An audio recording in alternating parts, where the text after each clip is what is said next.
Bonjour à tous, bienvenue pour ce nouvel épisode des News Mobiles. Ça me fait très plaisir de vous retrouver pour ce nouveau numéro. Avant toute chose, j'aimerais remercier toutes les personnes qui ont rejoint la chaîne. Merci à tous pour vos abonnements, pour vos likes, pour vos commentaires. Ça me fait vraiment plaisir. Ça me donne de la force tout simplement pour continuer. J'aimerais aussi bien évidemment remercier toutes les personnes qui ne se sont pas abonnées. Je suis pas raciste anti-abonné ou pas abonné, mais n'empêche, hein, les abonnements c'est gratuit, alors pourquoi pas. Si en plus de ça vous activez la cloche de notification, ben, vous serez au courant des prochaines sorties. Et pourquoi pas lancer un petit défi. On est bientôt au mois d'avril, mais je pense que c'est faisable. 200 abonnés, allez, mettez les pouces au maximum, faites-moi péter tout ça, je sais que vous pouvez le faire. On va commencer très vite ce nouvel épisode parce que j'ai pas mal de choses à vous dire, surtout concernant Apple. Il y a une activité autour d'Apple qui commence à être assez intense. Quelques news sur Samsung. Allez, c'est parti.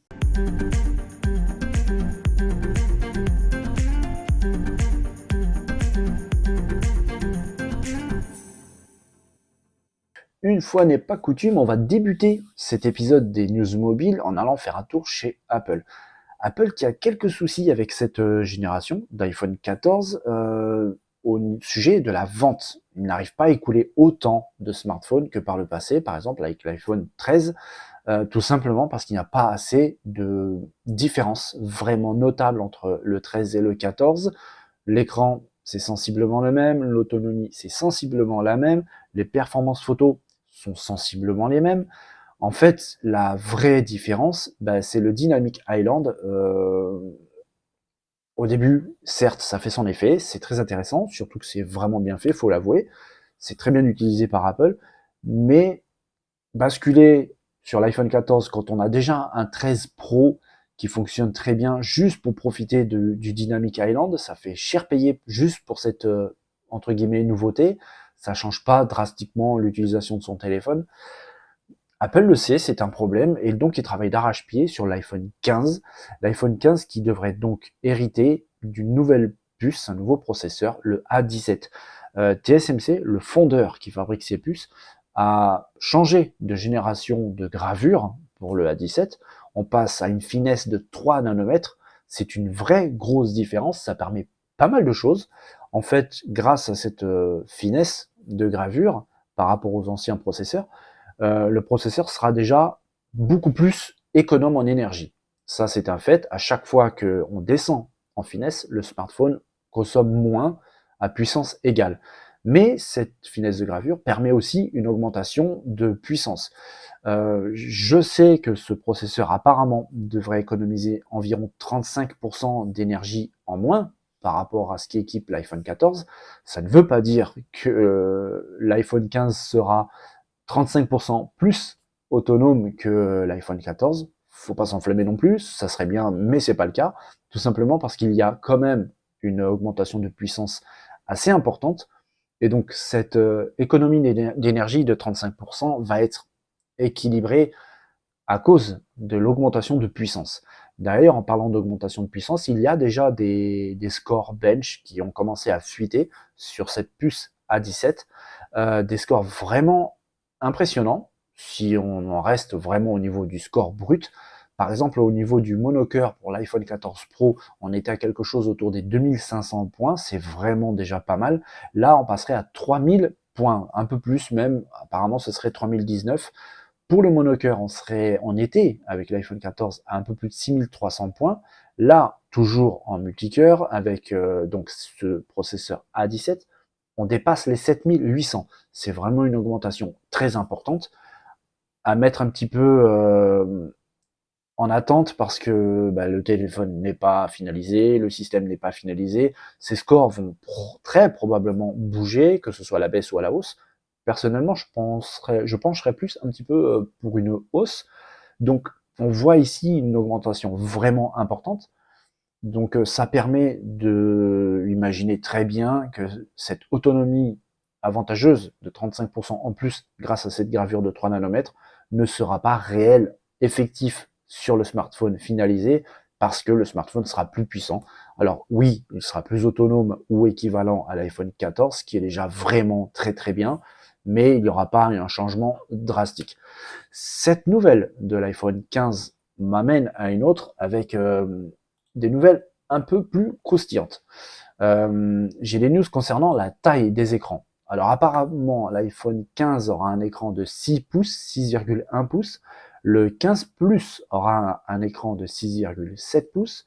Le 15 Pro aura un écran de 6,1 pouces. On redescend à la même taille d'écran que l'iPhone 15. Par contre, il aura des meilleures caractéristiques, que ce soit la puissance, certainement la qualité d'affichage, je vais y revenir. Le 15 Pro Max, lui, aura le même écran que le 15 Plus, dont 6,7, mais aura des performances encore plus grandes. Ce qui est logique, avec un nom comme Pro Max, c'est tout à fait logique. Cet écran devrait bénéficier de bordures un petit peu plus fines. Alors, ça ne va pas changer grand-chose en soi, mais ça pourrait permettre à Apple, par exemple, de proposer un écran un petit peu plus grand, dans le même encombrement, dans la même taille ou presque de téléphone. À voir si Apple prend le choix de cette direction ou pas. Pour l'instant, ce ne sont que des rumeurs, mais ça pourrait être plutôt sympa. L'écran, lui, devrait toujours être aussi plat. Une petite différence que pourrait avoir le 15 Pro au niveau de la finition des contours du téléphone. Actuellement, les contours sont en acier inoxydable. Apparemment, l'iPhone 15 Pro devrait avoir un contour en titane. Au niveau de l'esthétique, ça pourrait être sympa, ça donnerait un aspect un peu plus classieux. À voir si c'est vrai ou si ce ne sont que des rumeurs. À voir aussi si c'est réellement le cas au niveau du prix, ce que ça va impliquer ou pas. Mais en tout cas, voilà, la rumeur est là, des contours probablement en titane pour l'iPhone 15 Pro. Petite parenthèse, les photos que vous voyez actuellement ne sont absolument pas du tout les photos officielles de l'iPhone 15, ce ne sont que des illustrations, des concepts pour illustrer mes propos. N'y voyez aucune info, aucune photo officielle. J'ai pas mal d'infos intéressantes, mais ça, malheureusement, je n'ai pas. Cet écran de l'iPhone 15 Pro devrait être le seul à proposer le ProMotion, cette fonctionnalité propre à normalement à tous les nouveaux téléphones, qui permet à l'écran de baisser, enfin de moduler sa fréquence d'affichage avec un passage de 1 Hz jusqu'à 120 Hz. C'est vraiment très intéressant, notamment pour l'économie de la batterie. Mais apparemment, il n'y aurait que le 15 Pro qui devrait proposer cette fonctionnalité, qui devrait bénéficier de cette fonctionnalité.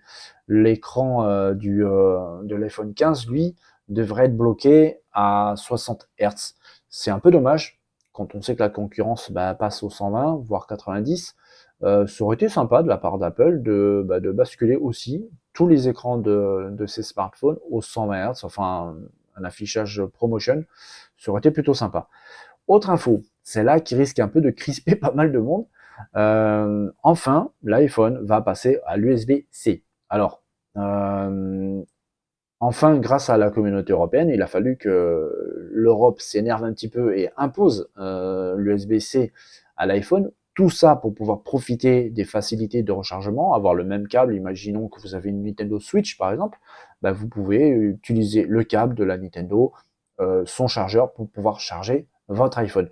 En soi, ça, c'est une excellente idée. Sauf que cette norme d'USB-C s'applique que pour le chargement, pas pour le reste. L'USB-C permet des débits très supérieurs à l'USB normal ou au Lightning, mais Apple va se servir de ça justement pour brider l'USB-C des iPhone 15.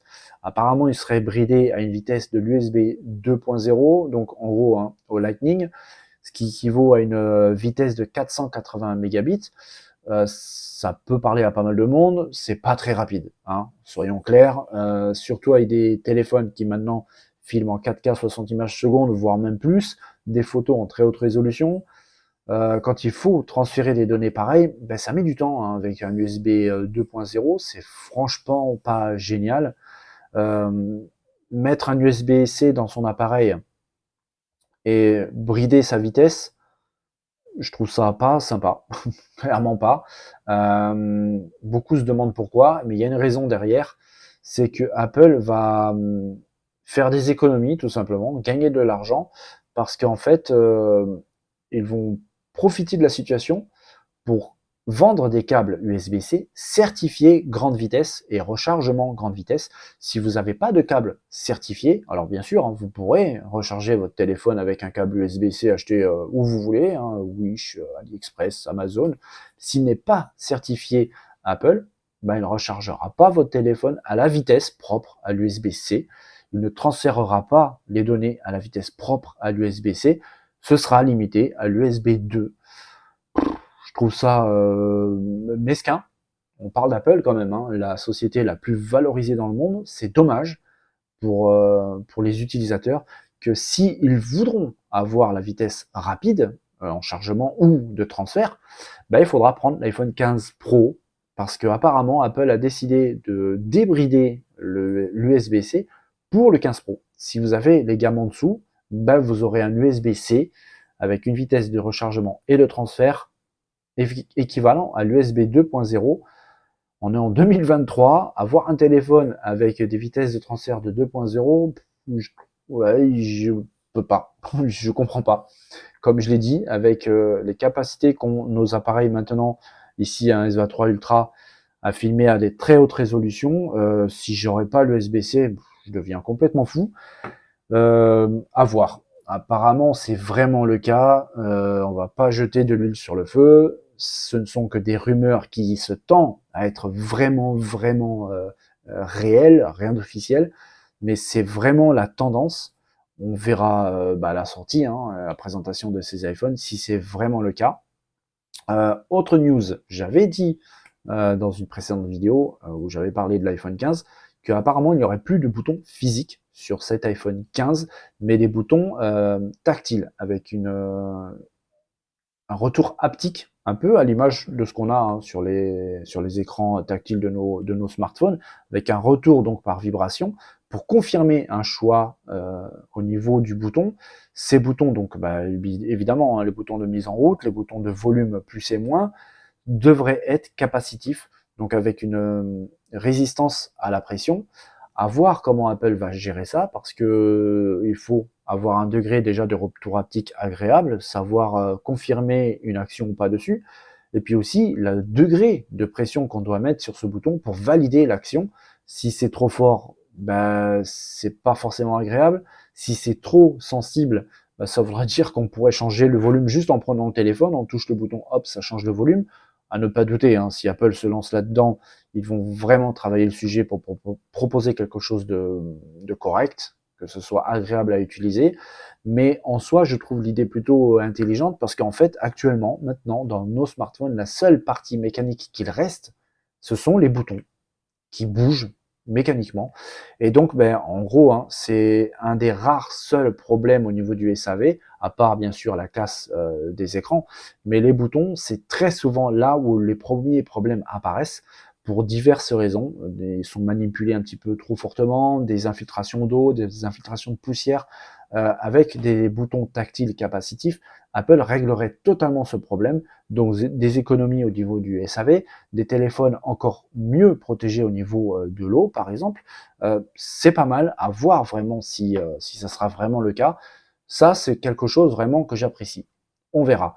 Le Wi-Fi, pardon, de l'iPhone 15 devrait évoluer. On serait au l'USB 6E, donc meilleure qualité. Le modem 5G devrait lui aussi être meilleur. La partie photo devrait pas changer énormément, sauf, il y a une rumeur au niveau de un objectif périscopique, un peu à la manière de ce que équipe le Samsung Galaxy S23 Ultra, qui a un objectif périscopique qui permet d'avoir un zoom x10. C'est d'ailleurs une des fonctions les plus incroyables de ce téléphone. Il prend des photos avec un zoom optique 10 fois vraiment impressionnante. Et apparemment, il y a une grande rumeur comme quoi Apple est en train de réfléchir à intégrer donc un zoom périscopique dans l'iPhone. Personnellement, je crois pas que ce soit dans l'iPhone 15.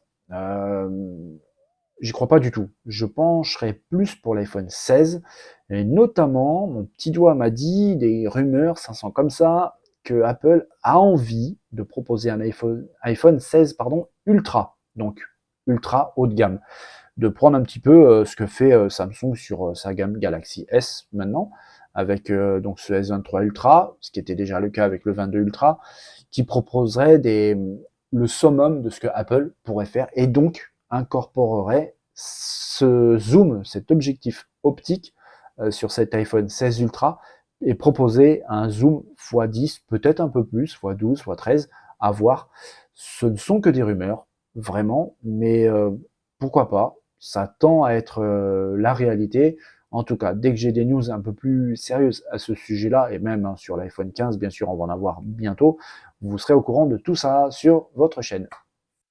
Allez, on continue chez Apple. Depuis 2018, la firme à la pomme travaille sur une technologie différente d'écran. C'est le micro LED. Alors micro LED, ça existe déjà sur certains téléviseurs, par exemple chez Samsung. Mais Apple essaye vraiment de optimiser la fabrication de cet écran pour pouvoir le proposer sur ses périphériques. Depuis 2018, c'était en travaux, mais c'était un vrai problème au niveau de la fabrication en masse. Apple rencontrait régulièrement pas mal de soucis à ce niveau-là, mais apparemment, ils auraient réussi à régler pas mal de problèmes et pourraient même proposer la fabrication en masse, la production en masse de cet écran très prochainement, à tel point que normalement, en fin 2024, l'Apple Watch Ultra devrait être équipé de cet écran micro LED. Alors, normalement, c'est pour 2024. Personnellement, j'ai un petit peu de mal. Pas mal de personnes voient ça pour fin 2024. Peut-être, on verra. Je pense que c'est pas encore vraiment prêt au niveau de la fabrication, de la production en masse, de l'intégration de cet écran de l'Apple Watch Ultra. On verra bien si c'est le cas. Que permet un micro LED? Pourquoi cette différence? Pourquoi Apple pousse sur la fabrication du micro LED? Alors déjà, le micro LED permet une luminosité encore plus forte que le LED normal. C'est des écrans qui permettent d'avoir une meilleure finesse. C'est des écrans qui permettent d'avoir une meilleure définition. Alors bien sûr, c'est une évolution logique parce qu'on pense à un autre périphérique que je vais vous parler juste après qui pourrait bénéficier de cet écran micro LED. L'écran micro LED permet aussi de baisser la rapidité par rapport aux autres, de faire baisser le temps de réaction en dessous du milliseconde. C'est vraiment très bien pour l'expérience utilisateur, pour la réactivité, mais aussi pour autre chose dont je vais vous parler tout à l'heure. On verra si c'est le cas, parce que Apple aimerait beaucoup, c'est quelque chose que j'ai entendu depuis un bon moment, Apple aimerait beaucoup s'émanciper un petit peu des fabricants historiques, des écrans, des périphériques, iPhone, iPad de Apple, que sont Samsung et LG. Si Apple arrive à produire en masse cet écran micro LED, ben, ils pourraient s'émanciper donc de ces constructeurs et de fabriquer eux-mêmes leur propre écran, pas seulement pour les Apple Watch, mais aussi bien sûr pour les iPhones, les iPads. On verra si c'est le cas. Apparemment, je dis bien sous réserve, Apple a réussi à régler pas mal de problèmes très gênants pour cette production de masse du micro LED. On verra si c'est le cas. Peut-être en fin 2024 ou 2025, donc pour un nouveau type d'écran pour l'Apple Watch Ultra. Allez, encore une news Apple. Oui, on va encore parler de Apple. Ça va pas se calmer dans un futur proche, je vous préviens de suite. Il y a un périphérique qui commence un petit peu à cristalliser un peu tout le monde. Apple travaille dessus depuis pas mal de temps. Il y a énormément de rumeurs. Je suis pas spécialement fan de la marque, mais ça vraiment, je l'attends avec impatience. Je suis curieux de voir le design, de voir les usages.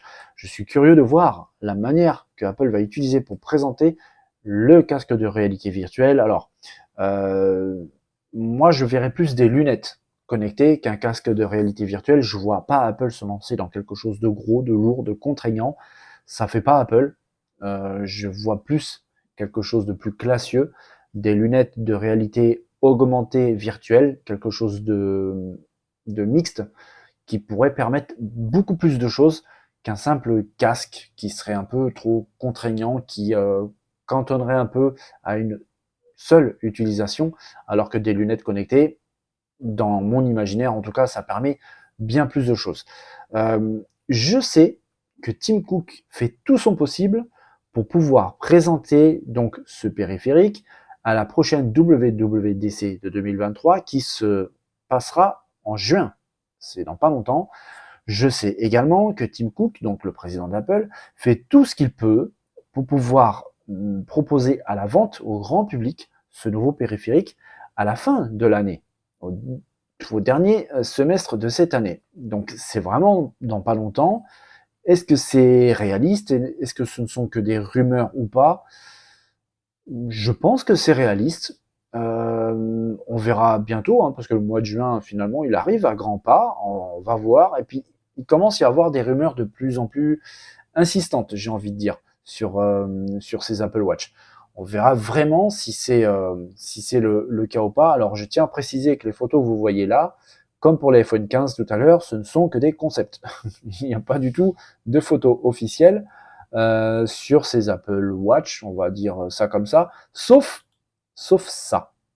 On y voit clairement une espèce de bandeau de circuit imprimé avec des connecteurs sur les côtés. On imagine très bien où est-ce que ce genre de choses pourrait aller. Surtout cette photo. Là, par contre, hein, ce ne sont pas des dessins, ce n'est pas un concept. C'est des photos bien évidemment volées, mais ce sont vraiment des photos. On voit très bien un petit peu à quoi ça peut servir ce genre de bande de circuit imprimé, avec en plus des connecteurs de part et d'autre, des emplacements pour les fixations, vis ou autres. On voit très bien un petit peu où ça nous mène. On voit très bien la forme d'une potentielle paire de lunettes connectées. On va voir si c'est le cas, si c'est réaliste. En tout cas, les news commencent à se faire de plus en plus pressantes au sujet de ces Apple Glass, on va les appeler comme ça. D'ailleurs, c'est le nom utilisé en interne dans les locaux d'Apple par les employés d'Apple. On va quand même se méfier au niveau du nom parce que si on se souvient bien, l'Apple Watch, avant de s'appeler Apple Watch, tout le monde l'appelait iWatch. Ça aurait été logique quelque part, mais finalement son vrai nom a été l'Apple Watch. Alors on verra si ça sera vraiment l'Apple Glass. Ça fait sens, hein, Apple Watch, Apple Glass. Je pense sincèrement que ce serait ça, mais on va attendre un petit peu que quelque chose d'officiel pop là-dessus. De toute façon, le mois de juin arrive bientôt. Je connais 2-3 rumeurs au niveau des caractéristiques techniques. Par exemple, que ces lunettes devraient être équipées d'écrans, 2 écrans bien sûr, hein, de 8K chacun, avec une fréquence de 120 Hz chacun. 8K, ça peut paraître énorme. J'imagine que certains vont dire, c'est trop, ça sert à rien, il n'y a pas de contenu 8K. Sauf que dans ce cas précis, pour des lunettes ou des casques de réalité virtuelle, c'est vraiment, vraiment important, même d'avoir la plus haute définition possible. Par mémoire, je pense que certains d'entre vous le savent, peut-être que certains d'entre vous ont eu affaire à ça. Sony a sorti il y a quelques années le PSVR 1, le casque de réalité virtuelle, la première version pour la PS4 et PS4 Pro. Ce casque provoquait des malaises chez certaines personnes, chez pas mal de monde d'ailleurs, un malaise qui s'appelle la motion sickness. Pardon, la motion sickness, qui est tout simplement, hein, pour schématiser, une sorte de mal de transport, à la manière de ce qu'on peut avoir dans une voiture, sur un bateau. Ben, on a la même chose, des nausées, des tremblements, des vomissements, des maux de tête, qui peuvent durer plus ou moins longtemps. Certains joueurs étaient obligés d'arrêter totalement de jouer en réalité virtuelle pendant de longues heures, voire des journées entières, avant de reprendre, se sentir mieux et de reprendre. Sony a réussi à régler apparemment le problème avec la nouvelle version, le PSVR 2. Tout simplement parce que les écrans qui équipent le casque PSVR 2 sont de bien meilleure qualité, avec une définition bien plus haute que le PSVR 1. Et donc, ce que on voit avec nos yeux au niveau de ces écrans et de ce que ressent le cerveau, il y a une meilleure, pour schématiser, hein, une meilleure connexion, c'est plus cohérent, et donc on n'a pas cette sensation de mal-être en jouant. Apple, si vraiment ils décident de mettre des écrans 8K dans ces lunettes, on va imaginer que ce sont des lunettes, bah, devrait régler totalement ou en très grande majorité ces problèmes de motion sickness. Je pense que ça serait une très bonne chose, une très bonne décision, surtout que mon petit doigt, toujours lui, hein, vous connaissez l'histoire, je pressens un très grand changement chez Apple dans quelques années. Alors, c'est pas demain, ça sera pas dans 5 ans non plus, mais plutôt entre 10 et 20 ans. Je sens que Apple a envie de imposer vraiment ce nouveau périphérique à la place de l'iPhone. Euh, là, on aurait une utilisation avec ces lunettes un peu à la manière d'une Apple Watch. On recevrait donc devant soi certaines notifications, WhatsApp, mail, tout ce qu'il y a à voir en fait avec l'Apple Watch. Je pense qu'on l'aura sur ces lunettes. Mais je pense qu'à terme, à long terme, à moyen long terme, Apple a vraiment envie de basculer sur une utilisation totale des lunettes à la place de son iPhone. Donc avoir un écran de au moins 8K, peut-être même plus sur les versions futures, bah, ça fait sens pour pouvoir l'utiliser correctement, tranquillement, sans malaise, sans être malade, avec une très très bonne qualité d'affichage, parce qu'on le sait, certains critiquent Apple, mais il faut bien leur donner ce mérite. La qualité d'affichage des iPhones, même si les écrans sont fabriqués par Samsung, Apple ajoute son petit plus et sont toujours de très bonne qualité. Je ne vois pas Apple proposer un casque de réalité virtuelle ou lunettes de réalité virtuelle augmentée si l'affichage n'est pas correct. Il faut que ça soit du niveau de Apple, tout simplement. Donc voilà, pour l'instant, j'en sais pas plus. Je tenais vraiment à vous montrer ces photos et puis de vous donner ces news. On verra si vraiment au mois de juin à la WWDC, si Apple présente ou pas officiellement ce périphérique. Je pense que si c'est le cas, ça va être le feu. L'action Apple va partir encore plus dans les étoiles, dans l'espace. Déjà des news, un peu plus croustillante que ça va être difficile, mais on sait jamais. Vous êtes au bon endroit pour avoir des vraies bonnes news qui vous intéressent là pour le mobile. Ben, vous serez au courant, bien évidemment. On retourne chez Android pour parler du Galaxy Fold 5, le successeur du Galaxy Fold 4, le smartphone pliable, pliant de Samsung, commence à faire parler de lui, et là avec une news un petit peu mi-figue mi-raisin, tout simplement parce que apparemment le Fold 5 devrait avoir les mêmes écrans que le Fold 4. Alors, c'est pas gênant en soi, même si quand on change de génération, ben, on attend un certain upgrade à pas mal de niveaux, surtout au niveau des écrans. Mais d'un autre côté, ces écrans étaient pas mauvais du tout, sincèrement. La définition était excellente. L'écran externe assez étroit, tout en longueur, imposait un design assez longiligne du smartphone. Certaines personnes n'aimaient pas trop ça au niveau esthétique. D'autres, en revanche, adoraient ça car cette étroitesse de l'écran et donc du smartphone permettait une utilisation du téléphone à une main. C'est assez pratique et aujourd'hui avec la taille des smartphones c'est de plus en plus rare et se retrouver avec un écran qui pouvait devenir une mini tablette donc imposante, une fois plié on pouvait l'utiliser qu'à une seule main, c'était quand même une bonne idée. Donc apparemment Samsung va retenir la même solution, mais il y aura quand même un petit changement. Dans le Fold 4, la charnière avait fait beaucoup parler d'elle. Alors techniquement, c'est une prouesse, surtout que malgré ce point de faiblesse, faut bien le noter, c'est un point de faiblesse, un écran pliable, une charnière mécanique, c'est un point de faiblesse. Le téléphone était malgré tout étanche. Techniquement, c'est vraiment très fort, mais il y a toujours un mais. Cette charnière particulière imposait une pliure un peu trop visible, un peu trop marquée au niveau de l'écran. Ça ne dérangeait pas en soi au niveau technique, mais au niveau visuel, c'était un petit peu dérangeant. On est d'accord là-dessus. Apparemment, Samsung est en train de travailler sur un nouveau type de charnière qui reprendrait un petit peu le même principe que ce que fait Oppo, Huawei, c'est-à-dire une charnière qui fait prendre une forme de goutte d'eau à l'écran, ce qui permet une pliure beaucoup plus souple, beaucoup moins marquée, et en même temps, le téléphone peut se refermer beaucoup plus à plat sur lui-même. Il n'y aurait plus cette espèce de petit espace qu'il y a au niveau de la charnière dans le Fold 4, par exemple. À voir si ce ne sont que des rumeurs. Je pense que ce ne sont pas que des rumeurs. On en saura bientôt, je pense, très vite. Moi, c'est quelque chose qui me plaît parce que c'était surtout cet aspect en fait de la pliure qui me refreinait un petit peu de basculer sur un smartphone pliable. On verra si Samsung bascule vraiment sur ce type de charnière.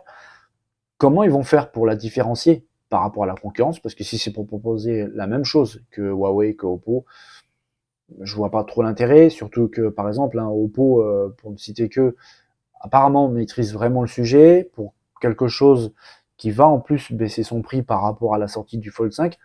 On verra. Pour l'instant, c'est les seules news que j'ai sur le Fold 5. Dès que j'en ai plus, comme d'habitude, vous serez au courant sur la chaîne.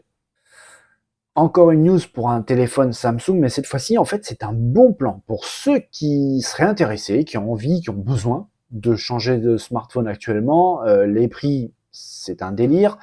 Et pour ceux qui ont envie d'avoir un smartphone neuf, mais qui n'ont pas besoin ou qui n'ont pas envie d'avoir quelque chose à la dernière pointe de la technologie, le dernier smartphone le plus puissant, il y a un marchand qui propose une très très belle promotion sur le Galaxy S20 Fan Edition, le S20 FE. Alors pour la petite histoire, le S20 FE était le téléphone que j'avais avant d'avoir le S23 Ultra.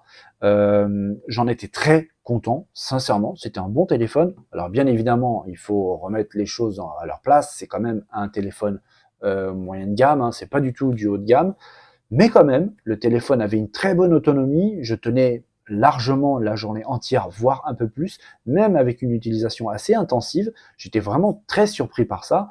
Je pense que le processeur y était pour beaucoup. C'était un processeur Qualcomm, donc un Snapdragon. Évidemment, ce n'est pas la dernière génération qu'il y a sur un S23 Ultra, mais quand même, il avait vraiment de très très bonnes performances. Je pouvais jouer par exemple dessus à des jeux style Call of Duty, donc particulièrement gourmand, avec une très bonne qualité d'affichage pendant longtemps. Il consommait presque rien, il ne chauffait pas.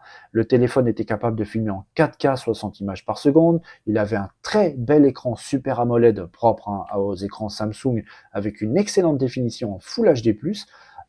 Sincèrement, c'était un très bon téléphone avec de la recharge sans fil, avec une certification IP68, donc étanche à la poussière et à l'eau, avec un lecteur de carte micro SD dans le même tiroir que pour la puce Nano SIM. Sincèrement, c'était un très bon téléphone. Et donc là, il y a un marchand qui propose une promotion très intéressante chez Rakuten, je pense que vous connaissez le marchand, où on retrouve le S20 FE Fan Edition 5G à même pas 210 euros. Vous l'avez à 209,99, vous l'avez à 206 et avec une livraison gratuite. C'est sincèrement, c'est très intéressant. Au jour d'aujourd'hui, je pense qu'il n'y a vraiment pas mieux parce que c'est un téléphone euh, efficace. C'est vraiment le mot qui me vient à l'esprit. C'est vraiment efficace. L'écran est plutôt grand, comme je disais, avec une excellente définition. Il y a du rechargement sans fil. Il y a sincèrement tout ce qu'on peut attendre d'un smartphone moderne. Vous pouvez l'avoir là pour même pas 210 euros. Livraison gratuite. Si vous êtes intéressé, ben, je vous mets le lien de cette page pour le smartphone, le S20 FE Fan Edition 5G, dans la barre de description juste en bas. Si vous êtes intéressé, bah, vous n'aurez plus qu'à cliquer et vous ferez vraiment une très très belle affaire. On continue chez Android avec une nouvelle news encore sur un smartphone pliable. Décidément, ça va devenir de plus en plus à la mode. Google, tout le monde sait que Google travaille sur un smartphone pliable ou pliant, le Google Pixel Fold. Alors pour l'instant, c'est le seul nom qu'on connaît de lui. On ne sait pas si ça sera vraiment comme ça qu'il s'appelle. Sincèrement, je pense que oui. On verra bien. En tout cas, une chose est sûre, au mois de mai prochain, le 10 mai pour être précis, il y a, comme à l'habitude, la conférence annuelle de Google. Et pendant cette conférence, il y a d'énormes chances que Google présente ceci, son smartphone pliant, pliable. Pour l'instant, hein, ce ne sont pas des photos officielles, bien évidemment, mais il y a de fortes chances que le smartphone ressemble à ça. Le Pixel Fold, donc, qui sera très prochainement présenté par Google, normalement pendant cette conférence. On verra si c'est le cas. Le smartphone, on sait qu'il aura normalement seulement une capacité de stockage de 256 Go. Je trouve ça un petit peu curieux, mais ok. Apparemment, ça sera la seule capacité de stockage dessus. Apparemment, il y aurait que deux couleurs de disponibles, une espèce de noir anthracite et une autre plus proche du blanc crème. D'ailleurs, les noms devraient s'appeler carbone et porcelaine, donc on imagine très bien un petit peu les couleurs qui ça représente. Le prix de ce smartphone pliable du Pixel Fold devrait apparemment mettre vraiment entre guillemets être autour des 1700 euros. Techniquement, c'est à peu près 100 euros moins cher que le Galaxy Fold 4. Donc on se dit oui, c'est pas mal, sauf que le Galaxy Fold 4 est sorti depuis un petit moment, et que d'ailleurs, dans la précédente news, hein, je vous ai parlé, Samsung est en train de préparer la sortie du Fold 5. Donc 1700 euros pour 256 Go, ça me paraît un peu beaucoup. Est-ce que c'est le vrai prix? Est-ce que ce ne sont que des rumeurs? Pour l'instant, on n'en sait rien. On verra un petit peu plus tard. Mais ce n'est pas la seule chose que Google devrait présenter pendant cette conférence. Également, ceci, le Pixel 7a. Alors, pareil, ce n'est pas la photo officielle du Pixel 7a. Google devrait donc profiter de la conférence pour présenter la déclinaison, on va dire, moyen de gamme, milieu de gamme de la gamme Pixel 7. Pour le prix, je sais qu'il devrait tourner autour des 500 €. Ça, par contre, c'est pas mal. Pour le stockage, apparemment, ce serait du 128 Go. Alors, ça semble peu, mais on sait que quand on a un Google Pixel, d'ailleurs, ça devrait être la même chose sur le Pixel Fold, on a automatiquement un abonnement à Google Photo, Google Drive. Donc, à la limite, en soi, c'est pas très gênant. Bien évidemment, hein, il faut une connexion Internet pour pouvoir en profiter. On verra vraiment si c'est le cas. En tout cas, un appareil photo, s'il a les mêmes qualités photo que son grand frère, le Pixel 7 ou le Pixel 7P, pour 500 €, pourquoi pas. On verra de toute façon, au mois de mai, on aura la conférence annuelle de Google, donc on aura la présentation officielle ou non de ces deux smartphones. Et si c'est le cas, il y a d'énormes chances pour que les deux sortent pour le public au mois de juin, tout de suite en suivant, donc dans vraiment pas longtemps. Voilà, c'est terminé pour aujourd'hui. Il y avait quand même pas mal de choses à raconter, une news, une actualité assez chargée. Sincèrement, hein, je veux pas vendre la peau de l'ours, mais je pense que les prochains numéros vont être du même acabit, voire même encore pire. C'est normal, les conférences approchent, les présentations approchent, les rumeurs deviennent de plus insistantes. Donc, si vous avez aimé cette vidéo, n'oubliez pas les pouces, n'oubliez pas de vous abonner, s'il vous plaît, de partager, de commenter aussi. On peut toujours échanger dans la zone des commentaires, voir ce que vous avez pensé sur telle ou telle news, quel smartphone, quel périphérique vous attendez. Êtes-vous plutôt plus Apple, êtes-vous plutôt plus Android, Samsung ou autre? Venez, on peut tous en discuter ensemble, ça serait sympa. Pour l'instant, moi, je vous dis à très bientôt. Profitez bien, passez un bon week-end, une bonne semaine. Moi, je retourne déjà travailler pour la prochaine vidéo. Croyez-moi, il y a encore du lourd qui arrive. Je vous dis à très bientôt. Bye bye.